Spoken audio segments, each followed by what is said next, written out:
The 80s had some of the most badass action movies and heroes. They were full of testosterone, steroids, one-liners, and insane shirtless knife fights all at the same time. It was an epic time for action because it changed the way we view the genre and introduced a bunch of tropes and cliches that are still present in modern movies and TV shows.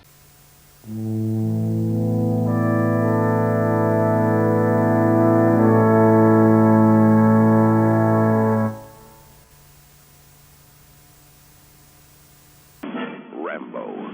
What most people call hell, he calls home.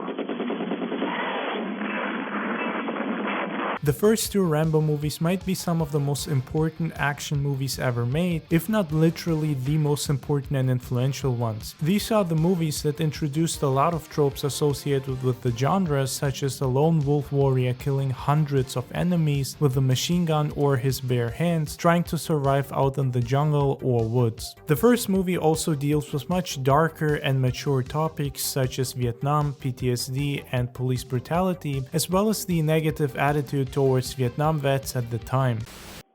Then I come back to the world, and I see all those maggots at the airport, protesting me, spitting, calling me baby killer and all kinds of vile crap. Who are they to protest me, huh? These things aren't even being discussed as often as they should today, so back in 1982, when Rambo first came out, they were seen as controversial. The most interesting thing about First Blood Part 1 is how in the entire movie, only one person dies, and that's only due to an accident and unintentionally. Rambo does everything to stay as pacifistic as possible and avoids killing his pursuers, despite his PTSD kicking in and making him go on a path of war against the sheriff and deputies that bullied and abused him. Even after calling the National Guard for help, the sheriff soon realizes that it's not Rambo who's trapped with them, they are trapped with Rambo. Somebody help me! Help me, Will! First Blood Part 2 is where Rambo actually turns into the movie and character most people imagine it is. When in the first movie John tried to be as pacifistic as possible and avoid killing, then in this movie he unleashes the darkness that he was holding back and turns into an unstoppable killing machine. From the first moments it's made clear that the tone here is different and the character has changed. He's going back to Vietnam to help free some American prisoners from the Viet Cong and of course the Soviets. Only this time he has a government issued free pass to take out whoever he has to, however he wants to accomplish the mission. Do we get the win this time? This time it's up to you.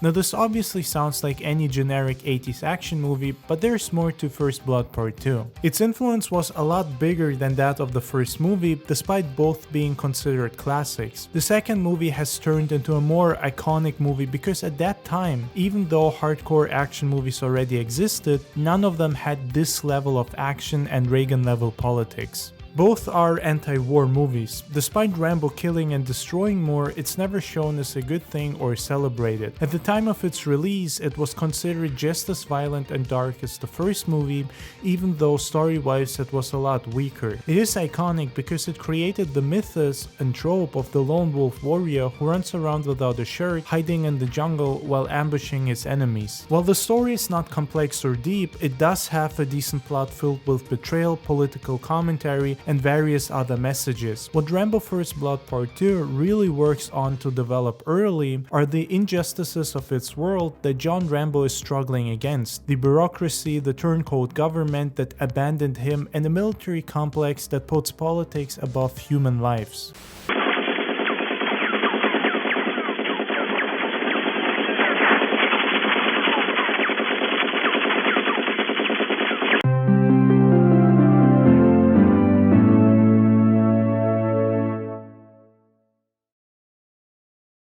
If it's a mission no man can survive, he's the man for the job. Arnold Schwarzenegger, Commando. Let's party. If you thought Rambo was wild, then you have no idea what level of pure insanity Commando has in store. This movie might be one of the most badass creations to ever face the earth, and it definitely cemented Arnold Schwarzenegger as an action legend. It has all the elements and tropes you'd expect to see: massive guns, big muscles, Arnold, blood and violence. Feature film. Your are Susan and Lance, and I'm Vic. We're here to make... Do me a favor. Don't disturb my friend. He's dead tired. This movie is cheesy and full of iconic one-liners, but that's what makes it so good. It's relaxing and feels surprisingly fresh because it's not trying to tell some kind of deep story or impress you with original cinematography. There is almost non-stop action going on that never gets old or annoying. In fact, even once the movie is over, you still feel thirsty for more explosions and bullets to fly. When John Matrix's daughter gets kidnapped by a bunch of overly cartoony and cliché villains, instead of cooperating and doing what they say, he decides to turn into an indestructible killing machine and kill all of them without batting an eye. And if you want your kid back, then you gotta cooperate. Right? Wrong.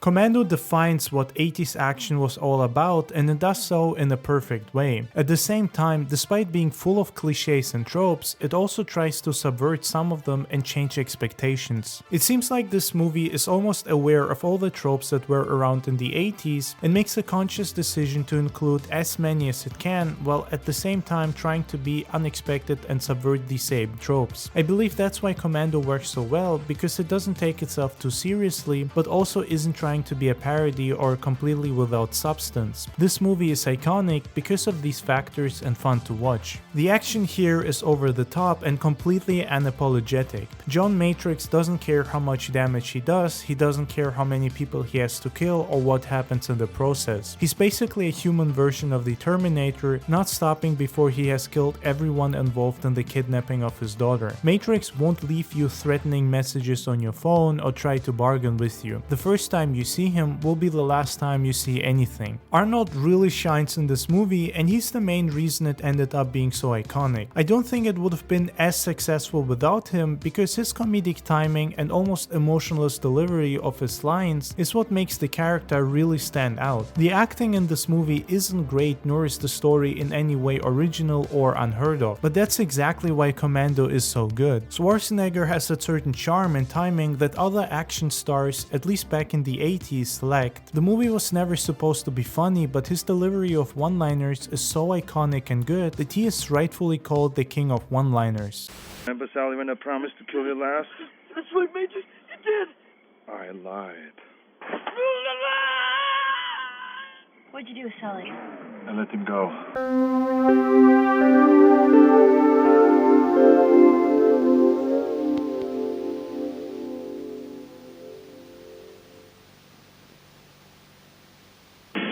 Where the law stops, and I start.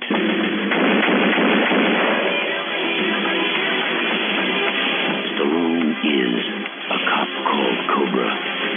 Cobra might be one of Stallone's most underrated and best movies. It's a very interesting title that didn't get the recognition it deserved upon release, but managed to gather a cult following ever since. Recent years especially have seen a resurgence of interest in Cobra, and social media seems to be full of fan art or references to it within nostalgic or 80s inspired pages. Even Stallone expressed interest in potentially making a sequel or rebooting the movie. What makes Cobra so unique is the atmosphere and the way it's shot. This isn't just another cliche action movie featuring Stallone. Sure, you've got plenty of one-liners like you'd expect, but honestly, one-liners go hand in hand with the 80s, and I'd almost give it a bad review if it didn't have any. You have the right to remain silent.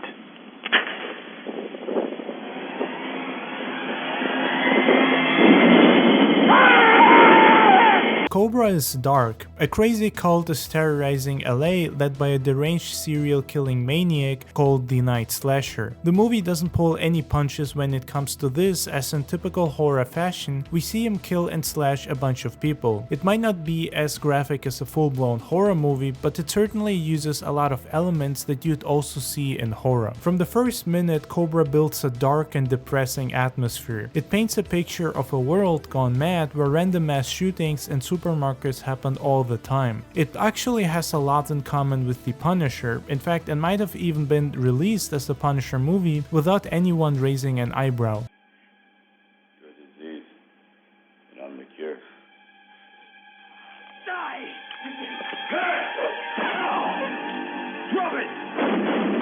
Marion Cobretti is a hardcore police officer that takes on the vilest and most fucked up cases other detectives refuse to pursue or don't have the stomach for. He's the man you call when dealing with evil maniacs or mass shooters. Everyone knows that Cobretti will inflict justice upon them, and you better get a few coffins ready. One thing that makes this movie unique are its neon-drenched visuals and soundtrack. The dark atmosphere harmonizes perfectly with the purple neon lights that are thrown into various shots. A lot of 80s nostalgia is based on this exact image. The idea that everything was full of purple neon back then overlaid with the John Carpenter-like synth soundtrack. And while this may seem like pure cliche and a trope now, it enhances the experience of watching this movie. Cobra feels like a darker, horror-influenced version of Miami Vice. It has similar visuals and tries to move away from already established genre expectations, even though it still features plenty of tropes, but that's not necessarily a bad thing. It's interesting to see a no bullshit guy like Cobretti take on a horror slasher that has no fear.